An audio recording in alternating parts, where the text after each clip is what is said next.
Tagore's Troubling Truths on Hindu Survival, Why Bangladesh Hindus Face Constant Pogroms. Written by Rakesh Krishnan Simha. The targeting of Hindus in Bangladesh is not an isolated accident. It is deeply rooted in the Islamic country's culture of animosity towards Hindus and is as inevitable as the day following night. The only surprise is that the current pogrom took so long to happen. 4. The persecution of non-Muslims in Bangladesh is not a new phenomenon. It has historical roots dating back to the East Pakistan riots of 1950 and the Liberation War of 1971, where Hindus were specifically targeted amid broader ethnic and political conflicts. This pattern of violence has recurred during various crises, reflecting Islamic fanaticism that has persisted and multiplied manifold over decades. The recent round of violence is exacerbated by a combination of political rivalries and a cultural backdrop that treats Hindus as outsiders who do not belong in Bangladesh. The perception of Hindus as despicable kafirs and idolaters or as supporters of the Awami League contributes to their vulnerability during political instability. The constant persecution of Hindus in Bangladesh raises some questions. 1. Why didn't they leave the country in 1947 when Bengal was divided and Bangladesh, or East Pakistan as it was called until 1971, was given to the Muslims? 2. After experiencing some of the worst violence that any community has suffered at the hands of Muslims, why do they continue to remain in Bangladesh? Why don't they leave en masse and move to India, the natural home of the Hindus? These are not easy questions to answer. For one, inertia is a huge factor. People prefer to continue living in towns and villages where they have lived for generations. Like they say, there is no place like home. You could argue that Bangladesh Hindus have every right to live in their villages and towns if they wish. But one should not be blind to existential threats. For instance, refusing to leave one's home during a Category 5 tropical cyclone is akin to committing suicide. Similarly, when your village or town has been taken over by Muslims who do not tolerate, let alone accept your religious beliefs and places of worship, then moving out is the only option. A key reason why Hindus do not see the threat of jihad is due to the boiling frog syndrome. The premise is simple. If a frog is suddenly put into a pot of boiling water, it will jump out and save itself from impending death. But if the frog is put in lukewarm water with the temperature rising slowly, it will not perceive any danger to itself and will be cooked to death. Since the frog is only slightly uncomfortable with its warm surroundings, it keeps trying to adjust and get accustomed, making itself believe that the slow, gradual change in temperature is normal. Only when the slow change suddenly accelerates does the frog realize it just signed its death warrant. It has already lost its strength to jump out. Secondly, Hindus have a huge collective amnesia against all tenets of logic. They believe that the pogroms of 1950 and 1971 won't happen again.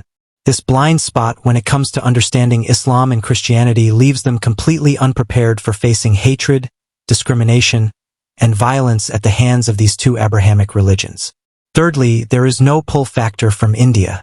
Despite being the last refuge of Hindus, it doesn't offer Hindu refugees any incentives in the form of emergency accommodation, cash compensation, or jobs to leave Bangladesh.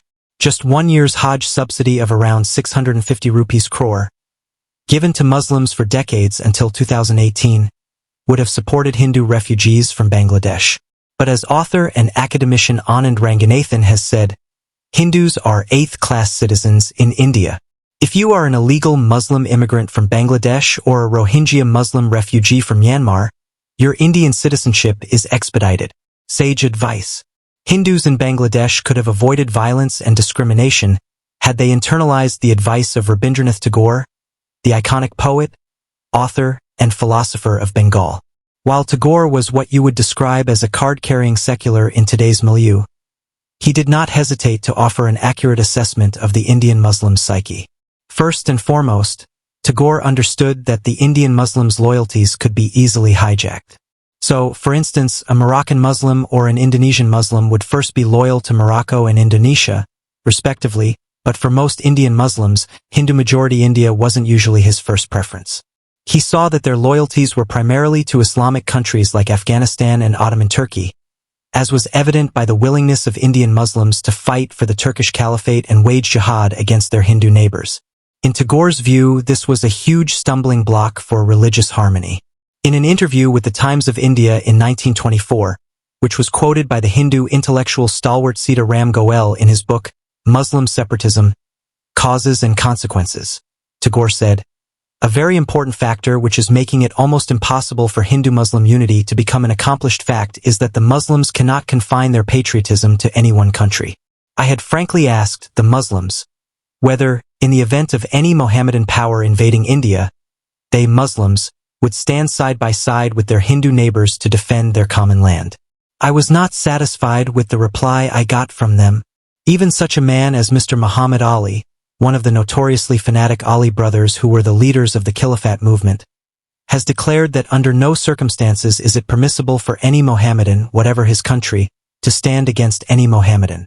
Tagore pointed out the reason for such intransigence was the nature of the two desert cults. In a letter to the historian Kalidas Nag, he wrote, "There are two religions on earth, which have distinct enmity against all other religions. These two are Christianity and Islam. They are not just satisfied with observing their own religions but are determined to destroy all other religions. That's why embracing their religions is the only way to make peace with them."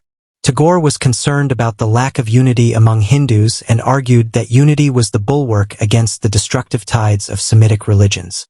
Whenever a Muslim called upon the Muslim society, he never faced any resistance. He called in the name of one God, Allahu Akbar. On the other hand, when we Hindus say, "Come on, Hindus," who will respond? We, the Hindus, are divided into numerous small communities with many barriers, provincialism. Who will respond by overcoming all these obstacles? We suffered from many dangers, but we could never be united. When Muhammad Ghuri brought the first blow from outside, the Hindus could not be united, even in the days of imminent danger. When the Muslims started to demolish the temples one after another and break the idols of gods and goddesses, the Hindus fought and died in small units, but they could not be united. It has been provided that we were killed in different ages due to our discord. Warning for Bengal. Tagore predicted that the Muslims would humiliate the Bengali Hindus repeatedly. In an eerie premonition of the 1940 Kolkata killings by Muslim League goons and the consequent partition of India in 1947, he wrote, "Meaningless ritual keeps the Hindus divided into 100 sections. So we are suffering from a series of defeats. We are tired and worn out by the fortunes of the internal-external enemies. The Muslims are united in religion and rituals. The Bengali Muslims, the South Indian Muslims, and even the Muslims outside India are united. They always stand united in the face of danger. The broken and divided Hindus will not be able to combat them. Days are coming when the Hindus will be again humiliated by the Muslims. You are a mother of children. One day you will die, passing the future of Hindu society on the weak shoulders of your children. But think about their future. Advice for Hindus. The irony of Bengal is that the leftists and liberals try to appropriate Tagore as a Bengali philosopher, listen to countless hours of Rabindranath Sangeet, enact Tagore's plays in smoke-filled theaters in Delhi's Mandi House, and claim to be die-hard backs of the bard. But they disingenuously disregard his practical words of advice on the threat to national unity posed by radical Islamists. This isn't unique to Bengal but is, in fact, a common affliction of liberals and leftists across India. For instance, Prime Minister Jawaharlal Nehru and his camp followers found it easy to attend United Nations sessions and deliver speeches on world peace, but were not prepared to do the hard work of building up India as an economically and militarily powerful country. It was only when the Chinese invaded India that these liberals, leftists, and Gandhians realized there was a need for an army that could fight back. Considering such lotus eaters still exist, they would do well to stop reading poetry for a moment and listen to what Tagore said about the existential threat looming over the country. Weakness harbors sin. So, if the Muslims beat us and we, the Hindus, tolerate this without resistance, then we will know that it is made possible only by our weakness. For the sake of ourselves and our neighbor Muslims also, we have to discard our weakness. We can appeal to our neighbor Muslims. Please don't be cruel to us. No religion can be based on genocide, but this kind of appeal is nothing but the weeping of the weak person. When low pressure is created in the air, a storm comes spontaneously. Nobody can stop it for the sake of religion. Similarly, if weakness is cherished and allowed to exist, torture comes automatically. Nobody can stop it.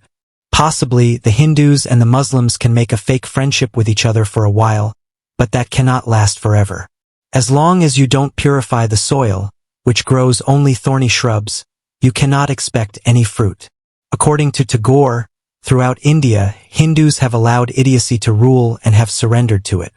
Due to that kingdom of idiocy, the fatal lack of common sense, India was continuously invaded by the Pathans, sometimes by the Mughals and sometimes by the British. From the outside, we can only see the torture done by them, but they are only the tools of torture, not really the cause. The real reason for the torture is our lack of common sense and our idiocy, which is responsible for our sufferings. So, we have to fight this idiocy that divided the Hindus and imposed slavery on us. If we only think about the torture, we will not find any solution. But if we can get rid of our idiocy, the tyrants will surrender to us. Tagore's secularism. Tagore's scathing comments on Islamist ideology cannot be dismissed as the rants of a backed, as liberals tend to dismiss Hindu nationalists who try to raise awareness about radical Islam. He was an internationalist and humanist, and to him, humanity was rich, large, and many-sided, which made it impossible for him to confine his humanity to just India. Like the Hindu sages of yore, he wasn't confined by the boundaries of nationalism. In 1926, during his visit to Mussolini's Italy, he wrote, "I have said over and over again that the aggressive spirit of nationalism and imperialism, religiously cultivated by most of the nations of the West, is a menace to the whole world." In the novel The Home and the World, he wrote, "I am willing to serve my country, but my worship I reserve for right which is far greater than country. To worship my country as a god is to bring curse upon it." Again, in a letter to the Anglican priest and Christian missionary C.F. Andrews, he explained, "This is the ugliest side of patriotism. For in small minds, patriotism disassociates itself from the higher ideal of humanity. It becomes the magnification of self, on a stupendous scale, magnifying our vulgarity, cruelty, greed, dethroning God, to put up this bloated self in its place." During the freedom movement, Tagore was firmly committed to secularism. He blamed Bengal's nationalist Hindus for engaging only with the highly educated classes. According to him, this was one of the reasons why the Muslims did not generally respond to the nationalist call. The pogroms of August 2024 have shown that liberal Hindus in West Bengal and Bangladesh have both been proven wrong about their fraternal ties with Bengali Muslims. For the Brotherhood of Islam only applies to Muslims or not to the Kafir. Against this backdrop, Bengali Hindus need to internalize Tagore's advice and wake up to the danger posed by secularism. Otherwise, they will pass into Islam's digestive tract, and their fate will be the same as that of the Hindus and Sikhs of Afghanistan and Pakistan, either dead or partly living as dhimmis.